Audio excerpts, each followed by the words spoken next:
সারাদিন কাজ করে এসে যখন দেখি সংসারের খরচ বাদ দিয়েছে তখন খুব কষ্ট হয়। আর সেই কষ্টটা তখনই বেশি লাগে যখন দেখি ঘরে এমন একজন মানুষ আছে যে শুধু বসে বসে খায়, কিছু করে না। আমি জানি যে তুমি আমার বড় ভাই, কিন্তু বাস্তবতা তো মেনেই নিতে হবে। এই সংসারে এখন দায়িত্ব নেওয়ার দরকার, শুধু চুপ করে বসে থাকলে হবে না। কথা বলার আগে মনে রাখিস, তুই যার সাথে কথা বলছিস সে তোর বড় ভাই। বড় ভাই নামের বড় ভাই, কাজের না। যদি বড় ভাই হতো তাহলে ছোট ভাই রোজগার করা টাকা বসে বসে গিলতো না।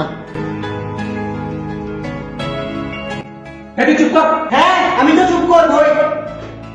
আজব লোক। বাবা, তুই ওর কথা কিছু মনে করিস না। ভাই কি হয়েছে তোমার? তোমার মুখে হাসি নাই, মন খারাপ নাকি? আমি প্রতিদিনই চেষ্টা করি, সত্যি বলতেছি, আমি প্রতিদিনই চেষ্টা করি, কিন্তু দিন শেষে যখনই খালি হাতে বাড়ি ফিরি তখন মনে হয় আমি নিজের কাছে না, আমার পরিবারের কাছেও আমি হেরে যাই। ভাই তুমি এভাবে ভেঙে পড়ো না, সবকিছু আগের মতো ঠিক হয়ে যাবে। সবাই বলে সবকিছু ঠিক হবে, কিন্তু এই কথা শুনতে শুনতে আমার ভেতরটা ভেঙে তুলেছে।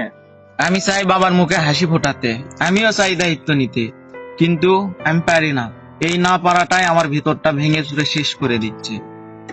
ভাই তুমি ধৈর্য ধরো, আল্লাহর উপর ভরসা রাখো, সবকিছু ঠিক হয়ে যাবে। বাবা, আমি আর পারতেছি না এই সংসার টানতে। একজন ঘরে বসে বসে সারাদিন খাবে আর আমি সংসার টানবো? এটা কখনোই হবে না। সংসার চালাতে সম্পর্ক লাগে না, দায়িত্বর সাথে টাকাও লাগে।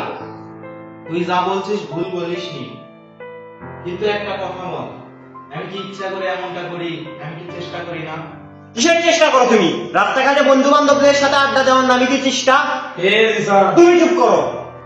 আর যদি তুমি চেষ্টা করতে তাহলে ছোট ভাইয়ের ঘাড়ে বসে থেকে খেতে হতো না। তুই শুধু আমার আড্ডা দেওয়াটা দেখিস, আমি যে প্রতিনিয়ত ব্যর্থ হই, যে যন্ত্রণাটা পাই সেই যন্ত্রণা তুই অনুভব করিস, আমি করি, তুই করিস না। আমি এই পরিবারের বড় ছেলে, অথচ এই পরিবারের সব থেকে অসহায় ব্যক্তি আমি। সবাই শুধু ভাবে আমি খাই, কিন্তু কেউ একটা বারও জিজ্ঞেস করে না আমি কেমন আছি।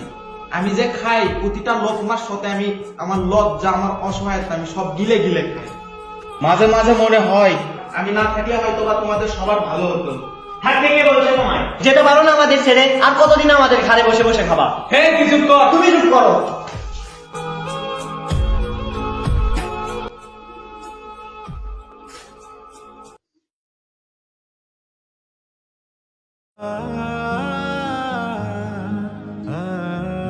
আব্বা, বসতে পারি? বস। কয়েকদিন হচ্ছে ভাইয়ের ক্ষমা দেখিচ্ছি না। একটা মানুষ তোর ঘরের উপর বসে বসে খাওয়ায়, আর তুই তাকে প্রত্যেক দিন কথা শোনাস, সে কি আর এই বাসায় থাকতে পারে? তুই বল নিজে জ্ঞান দে। হয়ে গেছে, তুমি কি কিছুই জানো না? না, আমি কিছুই জানি না, আর জানিলেও তোকে বলতে হবে কেন? বাবা, আমি মনে হয় আসলে বড় একটা ভুল করছি। ভাইকে এভাবে অপমান করা আমার ঠিক হয়নি। শোন, একটা কথা মাথায় রাখিস, বড় ভাই কোনোদিনও ছোট ভাইয়ের রোজগার করে টাকা খাইতে চায় না। পরিস্থিতির কারণে ছোট ভাইয়ের রোজগার করে টাকা খেতে হয়। ঠিকই বলছো বাবা, আমার ভুলই হয়ে গেছে। আর তোমার উপর অনেক উচ্চ স্বরে কথা বলেছি, মাফ করে দিও। জেনে হোক, এখন তুই যাই তোর বড় ভাইকে খুঁজে নিয়ে আয়, যা।